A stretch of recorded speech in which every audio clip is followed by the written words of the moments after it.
Hello everyone, this is Chapter 2, Input, Processing and Output. Well, we're gonna skip a couple of little stages here and we're going to talk about specific programming language that is Python. It is a high-level programming language as opposite to assembly, which is a low-level programming language. And a few structure that you will need to understand later, but you might as well begin seeing them and knowing about them right now. Keywords. That is predefined words in a programming language. Operators, they perform operations on actual data, multiply, add, for example, concatenate two words or two sentences together. That is put one after the other. Syntax, set of rules to be followed when writing a program, just like when you are writing a text, you are supposed to follow certain rules. And statement is an individual instruction for a computer. So this is important verbiage. This is probably important for you to be able to read some of the basic texts if you want to read more about them. Our book is your friend. Besides this quiz and maybe one more quiz, this terminology will be used, but I will not specifically test it. Okay, let's talk Python. First of all, there is an awesome documentation for Python, and this is the address of it. And if you start reading it, some of it is very friendly to the beginner. Some of that might not be as friendly. And in any case, this is an ultimate reference, Python docs. When you are a competent programmer, whenever you have a question, you can choose to go to Python.org and find a resolution to your question. You can also use Stack Overflow and such. All right, so where you edit code is completely up to you. I definitely recommend the simplest option for our class, IDLE. If you want to go a little bit deeper and experience somewhat of a steeper learning curve, you can use any of the rest of them on the list. Obviously, we don't want you to use Word. Now IDLE is the default environment for it comes with Python distribution, and that is as easy of a thing that you can use. And if you want to use something else, you can use Replit. I think this is an online environment. You will have to learn how to use it. I did log in, but I don't really want to log in right now. If you have a little more experience and you don't like idle, then feel free to choose something else, whether it be a Replit or, for example, Google Colab. If you are a beginner, you never had any programming experience, then idle is easy. And just install it with Python and use it. I have a special video about that in introduction. All right. So there is a common misconception that as a programmer, you write code. And this cannot be further from truth. So writing the code is probably 5% or less of the actual time programming. And actually, the better programmer you are, the more high-level stuff you do, the less you actually end up writing code, and there is less code. Now, the most important and glorified stage of developing a program is designing the program. Usually, the input comes from a customer, or from your team lead, or from somebody higher up in the hierarchy. And this is where you choose what the program needs to do, breaking it down, the general idea or agenda into smaller uh, tasks, and choosing algorithms for each of the tasks. Now, designing the program for a programmer is like 90% of a success uh, in actually making it work and making it plausible. Although your idea of what good program is and how it's supposed to look like should very much evolve when you become a better programmer. In any case, most of the time you will you will spend before or after you are writing the code, not just most of the time. Like vast majority of time you either spend in design or you spend correcting errors, testing program, and correcting logic errors. Correcting syntax errors is not a big deal. It's something that may seem hard for a beginner, but with time it almost goes without saying, and it takes less and less time. Now, a lot is to be said about testing program and correcting logical errors. First of all, testing program is always a must. Even if you wrote a small function, you must test it because your code often will perform differently than you anticipated. It's not just because somebody is a rookie, it's just that artifacts happen as a qualified designer or as a very good programmer. You can think it through, but again, as a good programmer, you will solve much harder problems than and keep in mind a lot of details. And it's simply not always possible to foresee from the very start what is going to happen to your program or how you will need to update it. In any case, for the sake of correcting the program or for the sake of updating it, you run in this cycle. You are never quite done if you are working with a good project. So design program, then write the code, usually quickly. You write some lines of code and the rest of it takes much more time. So correcting syntax errors also very fast. Testing the program, coming up with good tests for your program is extremely important. We will only do rudimentary testing in this class, but know this: coming up with good tests and coming up with good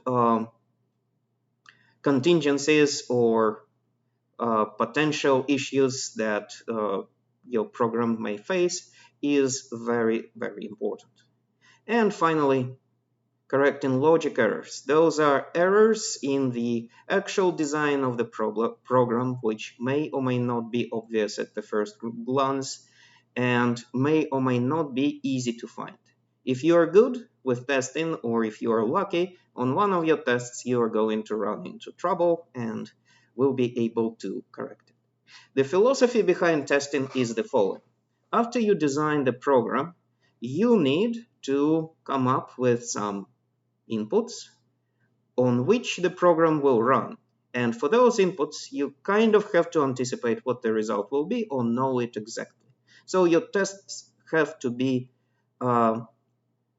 sufficiently hard to make the algorithm actually work, sufficiently diverse so that you cover a variety of possibilities, and also easy enough for you to know what kind of output your program was expected to give. So again, if anyone has an idea that typing up the code is like problem solved, this is not the case. It's not the case for beginners. It's not the case for advanced programmers, unless they are solving a relatively simple task.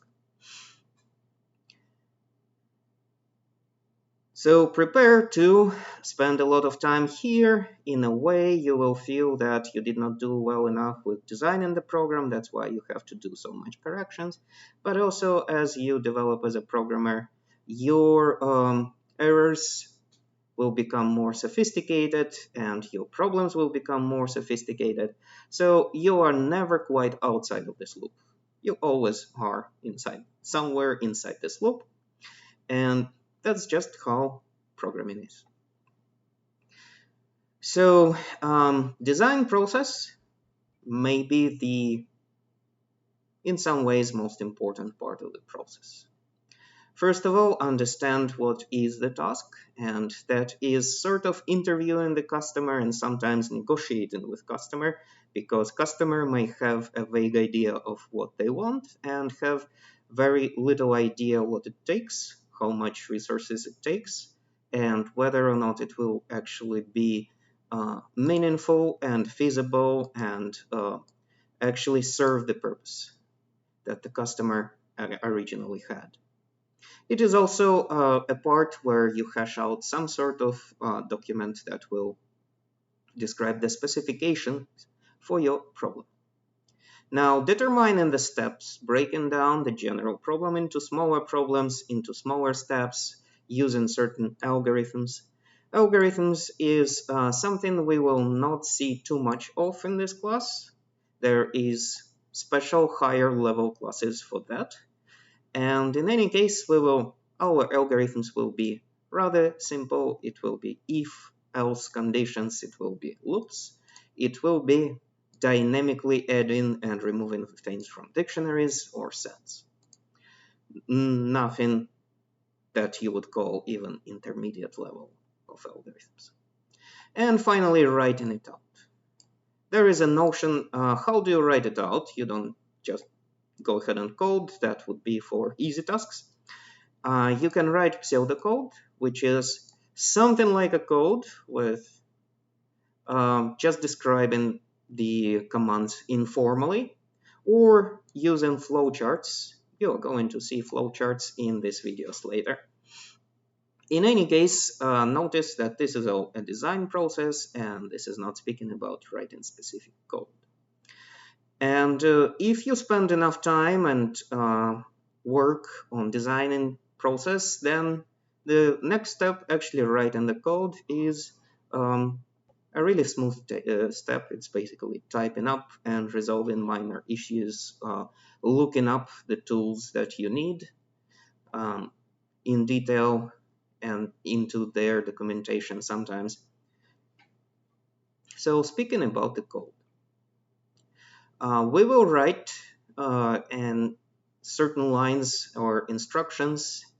You will need to keep track of spacing, rather just indentation, and the program will be executed, for now, top to bottom.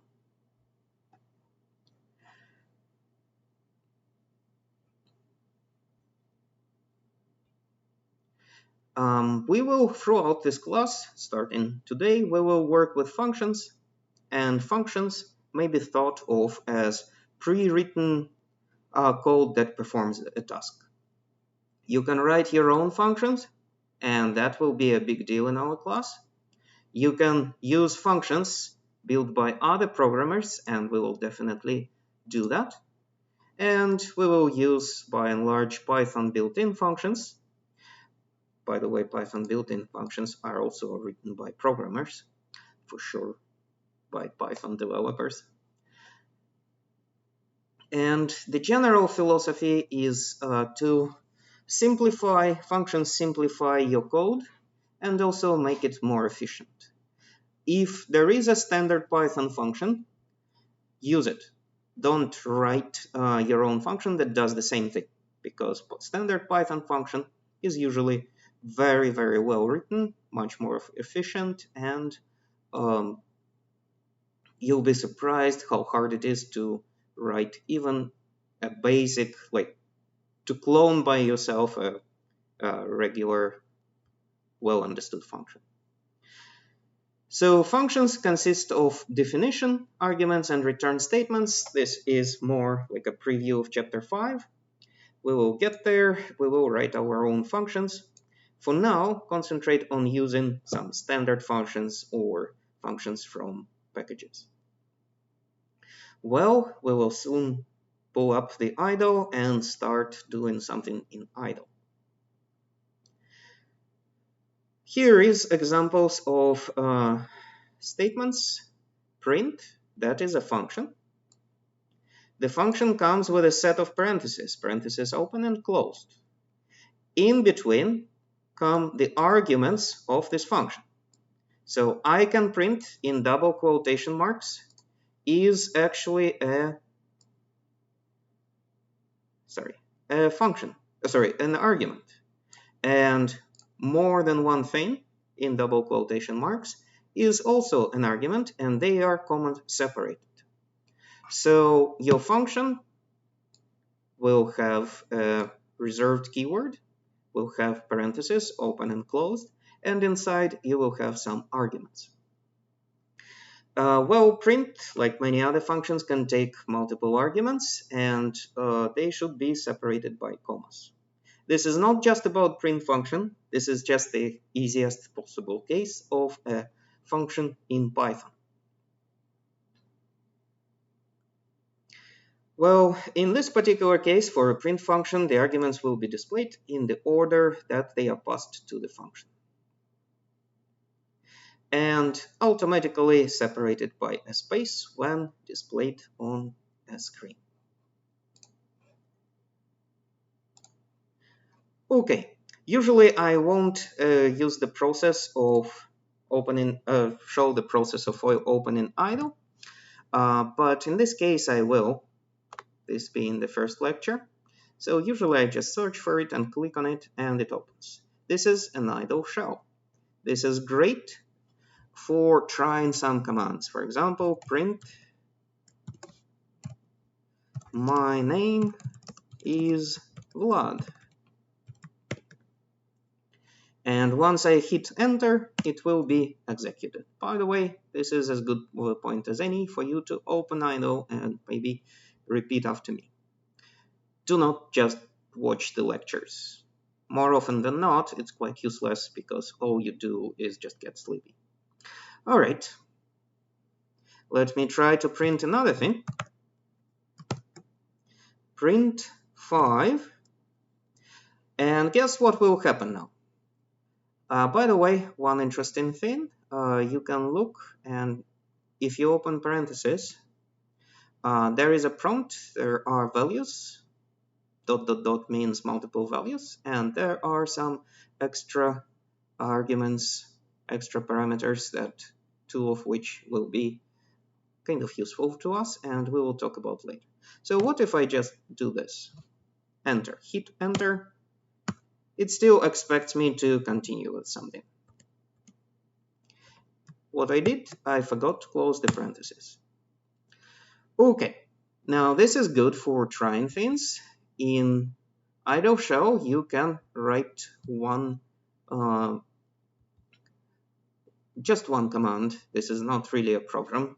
You can also say 5 plus 2. So you can use idle as a calculator, and it will, with a little bit of skill, it can do very sophisticated things for you. For example, compute 7 squared. So double star means power. 7 to the power 2, 49.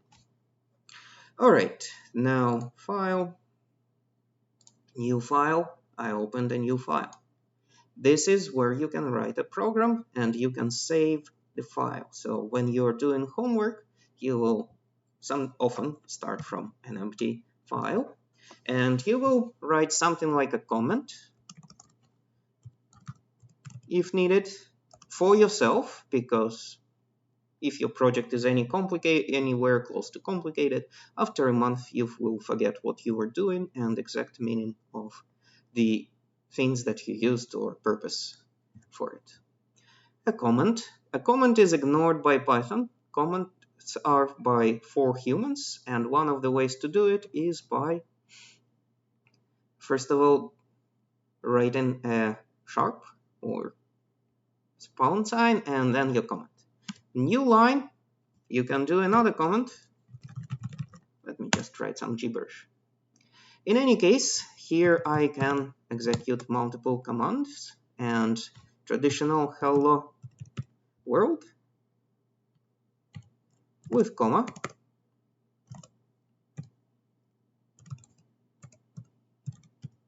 So I can print two different things,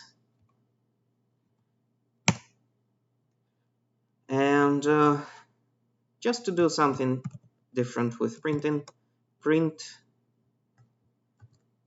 x equals to 5. Let's see how it runs. So we click on run module, or just F5.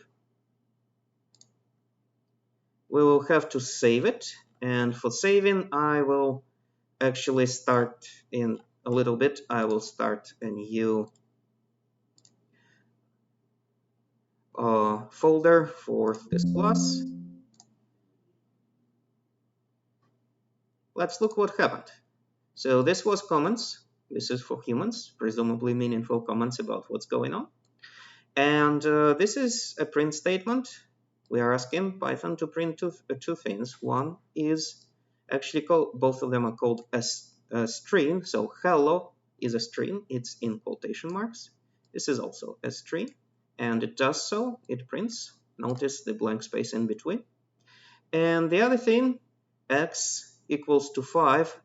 X equals to, in quotes, is also a string, and 5 is an integer in this case, so we can also write x equals to 5. This is not a variable yet, just a print output. So this will be where you will see your output. In shell, you see your output when you run your Python program. All right.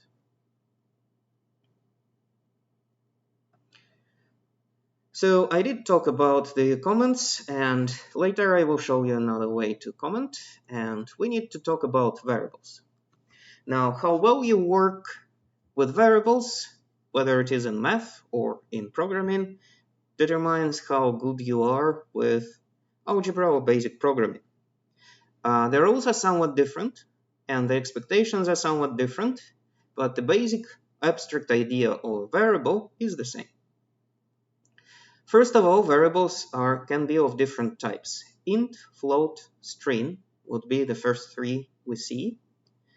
In some languages, there is a distinction, actually in Python as well, between static and dynamic data types. Static are the ones that are allocated a certain amount of memory at the moment of creation, and dynamic are free to be changed. So the way the variable is assigned, variable equals to expression. This is not an algebraic quality. This is setting a variable to a certain value. Here are some examples. Age is a variable equals to 22. Name is a variable equals to a string, Toby. That is the string. I talked about it previously. And also x equals to 5 plus 4. X is a variable. 5 plus 4 were constants adding together. They are integers, and the result will be integers. So in my example 2,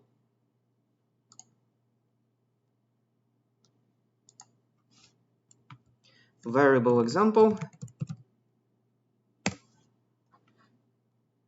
I will do a few examples. So my name will be Vlad, and also variable x will be 5, and another y value will be 7.1. So we define some variables here. A variable can be a string. In between these quotation marks, there can be anything. I'll call another string that is a variable name, and it will be some letters, some underscore, then some numbers, and that is another string variable, string literal. So this is just a text. And when I run it, guess what happens?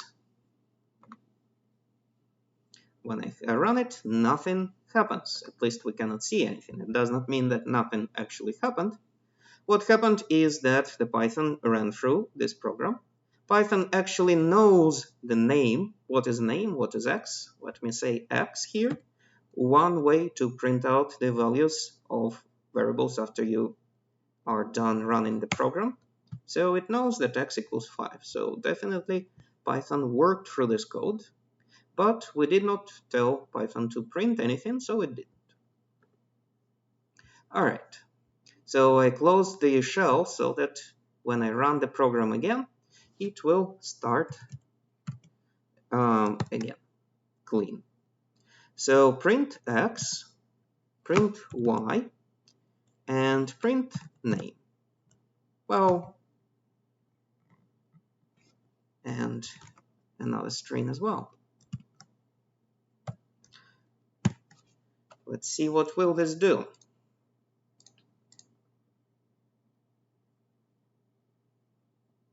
Well, it did print everything we asked it to print. It printed x, it printed y 7.1, printed my name, and printed another string.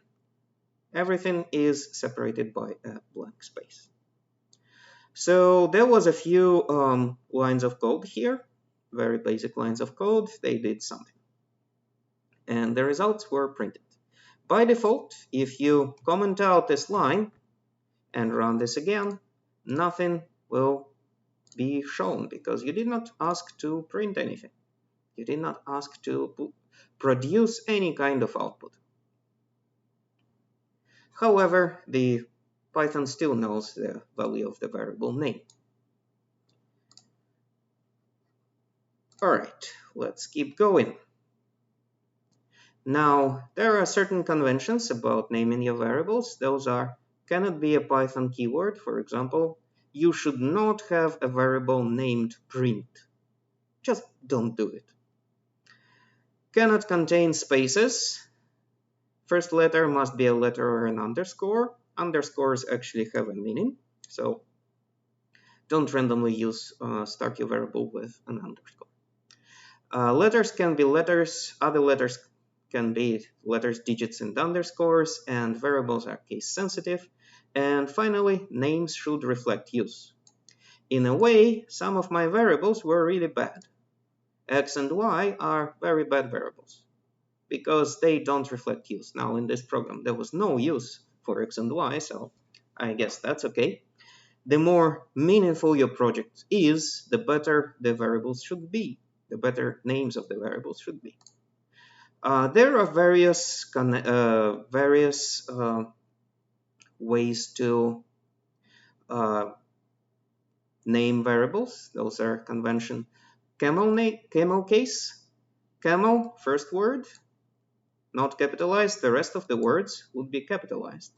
Snake case, that is separating the words in the name of a variable with underscore. And finally, you can capitalize every letter.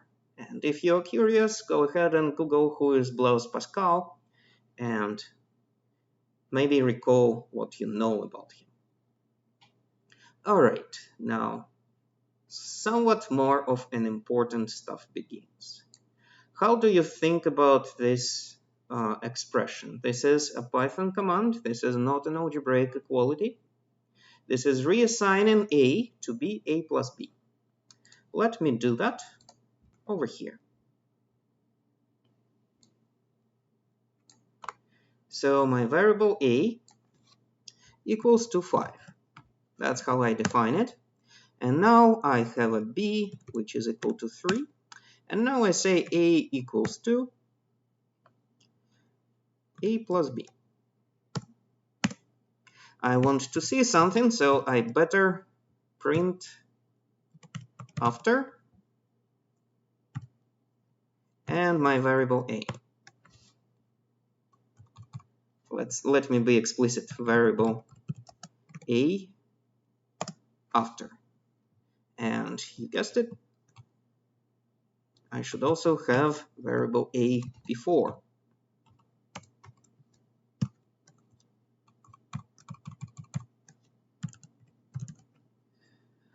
Okay, notice that this is a string. In idle, the string is color-coded with green, so that makes it easier for you to code and specifically keep track of apostrophes on both sides. And variables are in black, so a and b are variables.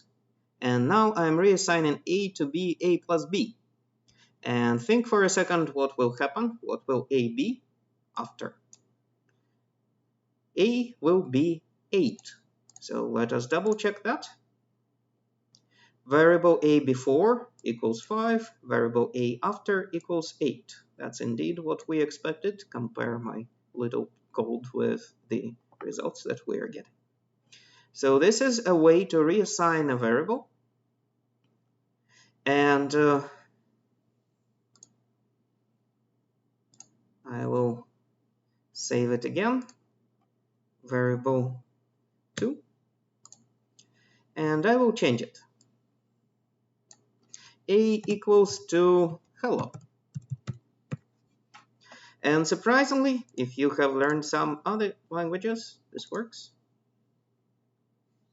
So variable a before was 5, that's how I defined it. And then I redefined a to be hello, so variable a after became hello. So after the reassignment, a is equal to hello. Now, how does this actually work? A variable is just a place in the memory that is pointing to another place in the memory where 5 is stored. So it has a name and it has a pointer to another location in the memory where 5 is stored. And when I rename or change the value of my variable in some way, it just points to a different location in the memory with a different value.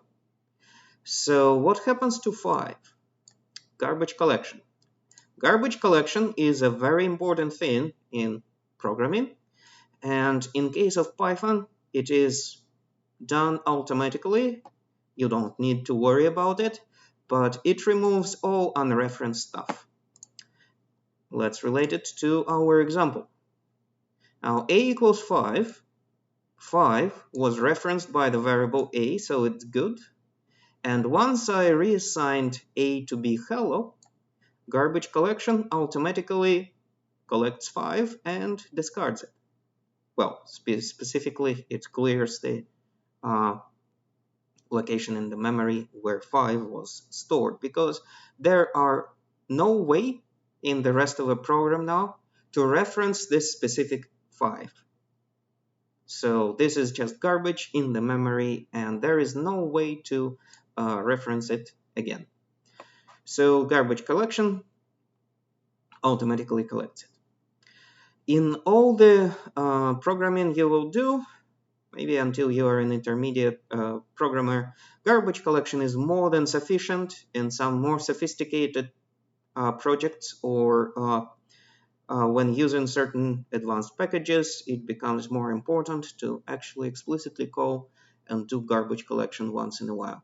In any case, garbage collection, remember about it whenever you have some value in the memory that becomes orphaned, so nothing points to it, it will be discarded because there is no way to use it later anyway.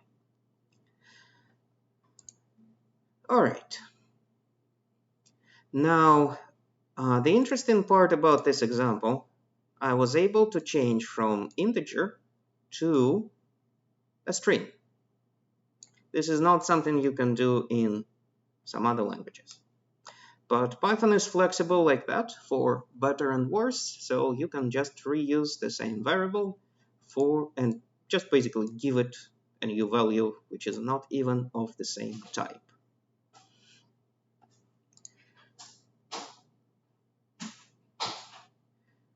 So your types that we will use will be literal, will be integers, will be booleans. We will talk about booleans in detail later in the next chapter, and will be floats, that is real numbers, so to say.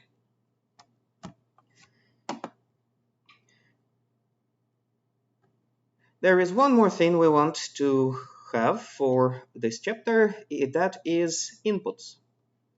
Result equals to input prompt. And the basic example here, name, input, what is your name? This is a prompt. This is what will be printed when the input function is called. What is your name will be printed. And then you will have an option to put in some data. And that data will be stored in name. All right, so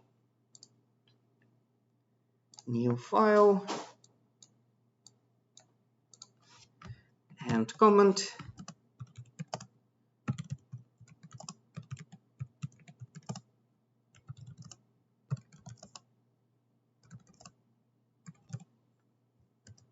So first of all, we need to ask, my variable will be first name. This is just a variable name, and it will be equal to the result of the function, input. Notice how the functions are color-coded in purple. So once I open the parentheses, it actually helps me with possible arguments. So I will have one argument here, prompt. I don't have to say prompt equals to something. I can just do what they did over here in the slide. What is your name? So I'll do tell me your first name. And that will be for the first name. And very similarly, the toxic thing, copy and paste, don't be me. Last name, tell me your last name. And also age. Well, okay. This is how you actually create errors in your code by copy pasting. Tell me your age.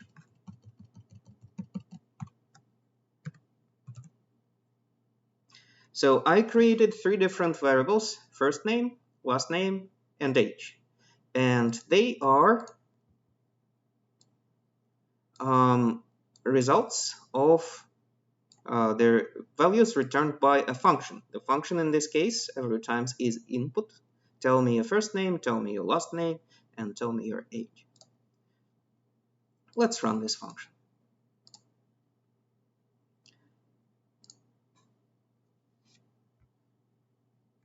I'll call it basic info.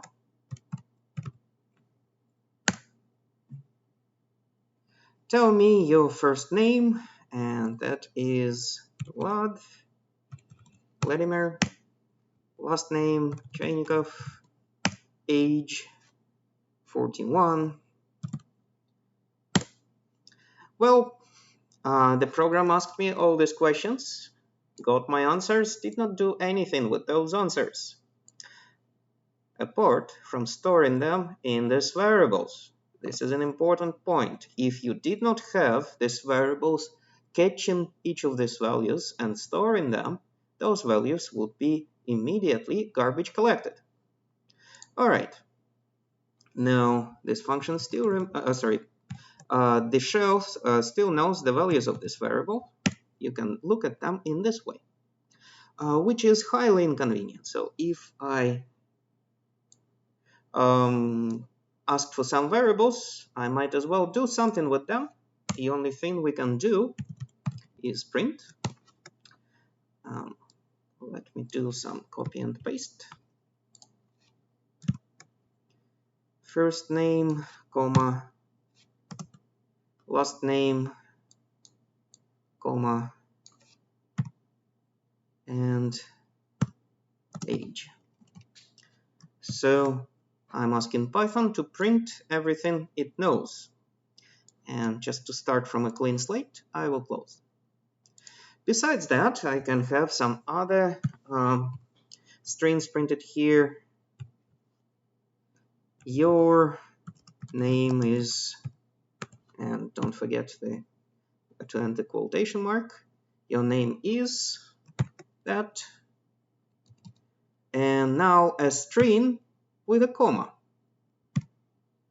just because I can, comma, and okay, I don't need blank space here. This black comma is to separate different arguments that I'm printing. This is one argument, this is another argument, and this is one more argument. And here, maybe after comma, I'll say right away you are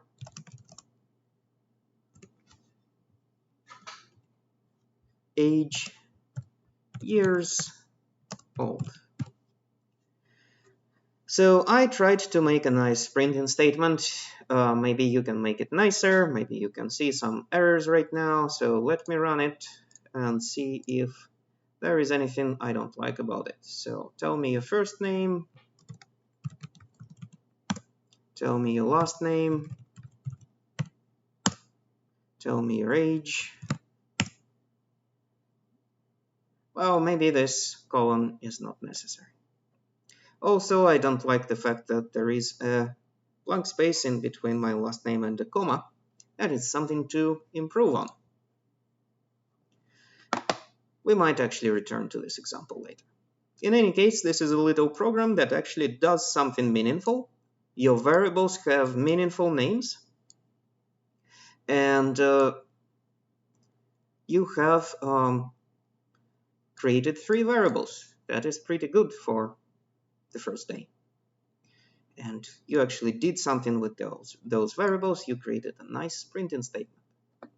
So all of these locations of apostrophes and commas are really important. Remember, in black there are variable names. In green there is strings. Comma separates different arguments of the function print, and the functions input and print are color-coded specifically to show you those are some standard Python functions. Okay. We can also read numbers with input.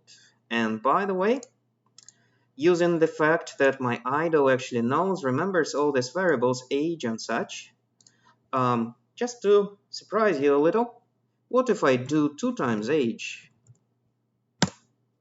41, 41. Wow, that's not how multiplication by 2 goes. Now, the fact of the matter, and let me go back to code, this is important, and lots of people make this mistake. Just because you got an input, and your input was supposed to be a number, doesn't mean that the data type associated with variable age is a number. Right now, the variable age equals to 41, but this 41 is a string, it is in quotes. So when I multiply by 2, it interprets times 2 for a string as concatenation. So it's concatenated 41 and 41. All right? Instead of multiplying it. So if I want to convert my age to actual numeric format, my age is integer, I have to use function of a function. So function input works first and produces a string. Input always produces a string. Remember, you will need this many times through this course. This is one of the basic things, but if you don't practice it enough, you forget it and mess up. So your input is a string. The highlighted part produces a string, asking you what's your age, and the result will be a string, and int will convert it. All right, let's rerun. I'll just do initials to save some time, and just out of curiosity, I can do 2 times age, and it will produce the result that you would expect multiplication produce, because now age is actually an integer. So your inputs should be converted. If you plan to use them as numbers, they should be converted. If you don't really plan to use them as numbers, for example, you are asking a person for a phone number, it's not like you're gonna add, subtract, or multiply phone numbers. You can keep a number in the in the string format. So keep it as a text, unless you need it. You can also convert to float, anything can be converted to float. So let me reopen the idle again, just to show you how you can do it. And my item will be 7.1. I will convert it to float. Sorry, my item would be a 7.1 as a string. Let me redo it.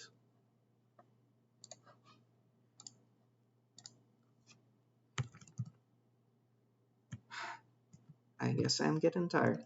Idle. So I want an item 7.1, but this is so far a string. So just to check that, item times 2 will concatenate. And this is not a number, this is just text. So it's taking one copy after the other. And now my number will be equal to float item.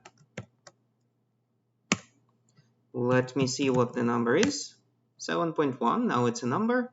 Number times 2 will do what we expect it to do, multiply.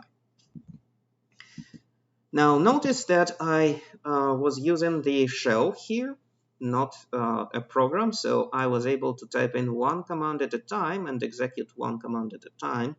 And this is good for trying for quick examples, but not for actually writing long programs.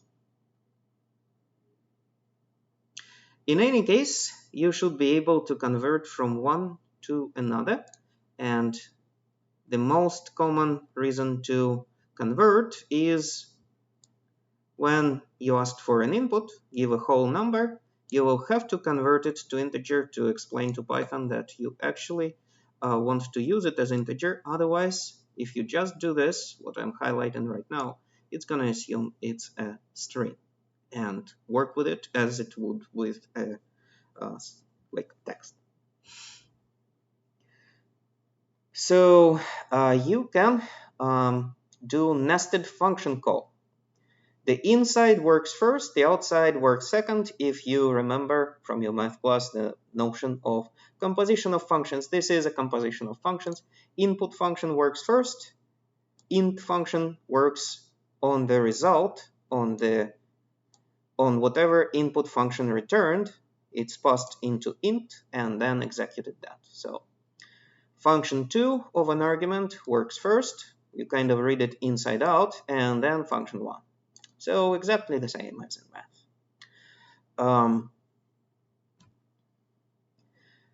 Your function, in order to compose like that, so nested function, to do nested function calls, your function should return a value or values, and your function 1 should take exactly the same number of values of appropriate types. So I'm making it sound very difficult. So input was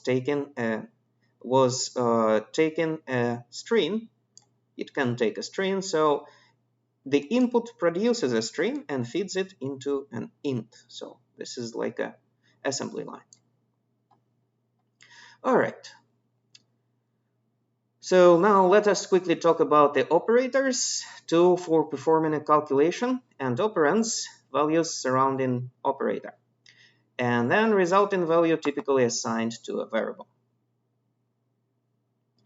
So this is operation addition. Operator plus, it takes two arguments, one number on the left, one number on the right. Many of these do take two arguments, and this is for basic mathematical operations. A couple of things that you should notice is distinction between division and integer division. Division gives a float number result, and integer division gives a result as an integer. So let me start idle fresh yet again. Well, I already just started it, so I don't have to look for it. Okay, So my x will be 7. And I'm doing 7 divided by 2. X divided by 2, 3.5. The result is a float, real number. Whereas if I do x double divide sign by 2, I will get 3. This is an integer division. In other words, division with remainder. If you forgot how long division in math works, that is, divide a number, for example, 7 by 2, the quotient will be 3 and the remainder will be 1.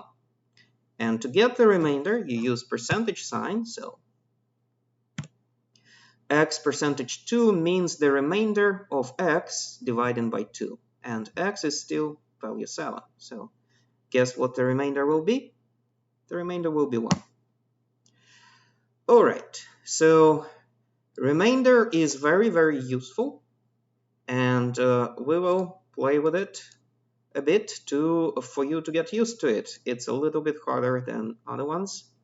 And the rest of them are kind of standard for exponent. I already showed you an example. Double star means raised to the power.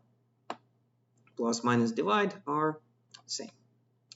All right, so I guess we need to talk about the remainder.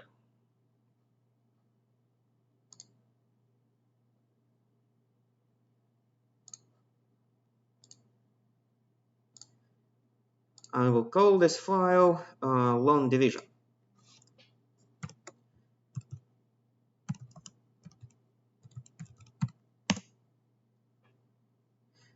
I will use inputs. So what will this program do? Ask the user for a number and a divisor. Return quotient and remainder. So how are we going to do it? I will have a variable number input, and there goes the prompt in quotes. You can start and finish with quotation marks to start with, then think what kind of prompt to give. Enter a number. Now divisor.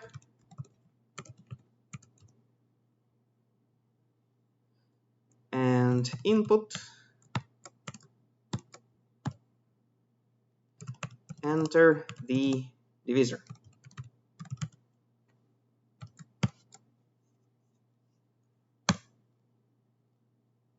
And now I will print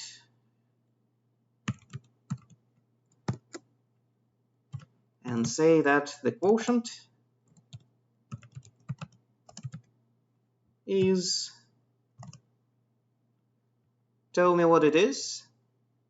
So these two lines will ask the user to provide a number and a divisor, another number by which we're dividing. We're doing integer division. So my formula will be number, double divide, that is for integer division, divisor. And then I will say the remainder is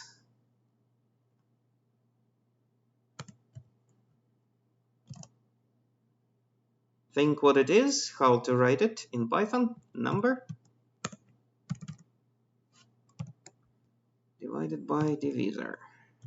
So this is actually returning the remainder. And this is good enough. Obviously, you can criticize this. And obviously, there is a mistake. So maybe you are already yelling at the screen and is annoyed that there is an error. Okay, I need to save it to the desktop as long division.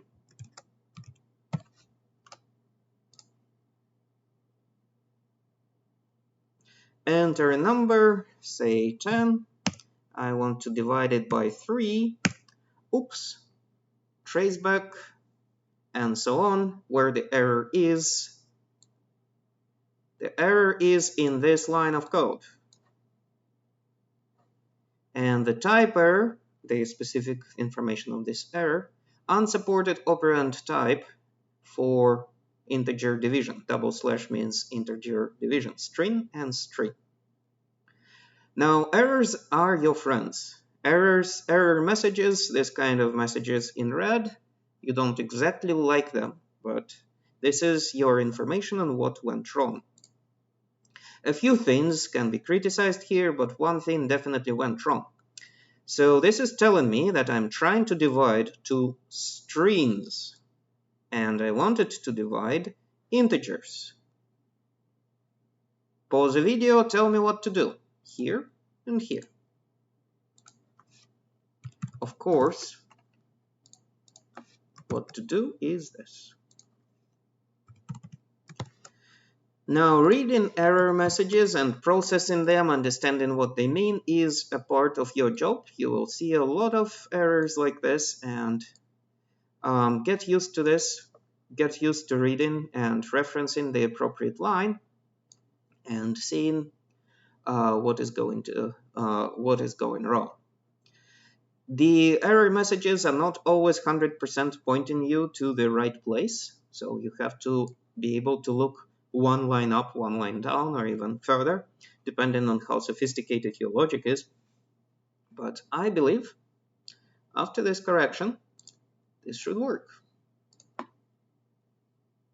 Enter a number, 10. Divisor will be 3. The quotient is 3. Remainder is 1. Now, if you remember your long division, this is exactly how it is. 10 divided by 3 gives 3 and remainder 1. Those of you who have kids of like middle school age are probably relatively fresh on this stuff. So that's what I expected. The meaning of this is that 3 times 3 plus 1 equals to 10. If you forgot what is long division, find it online and look through it. In any case, this is very important, and we will have an example about it a little later. So, long division version 1 has some issues here. I don't know if it is a good idea to create one line of sophisticated code. Of many things are happening in here. And honestly, I would take this opportunity to create more variables.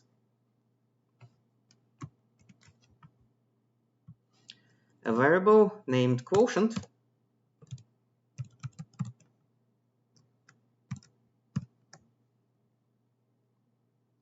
And of course, now I don't need a computation here.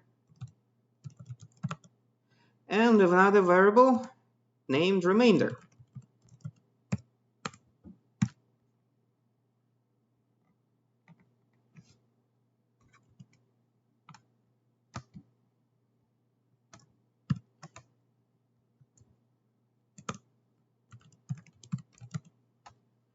And I claim that this code is better.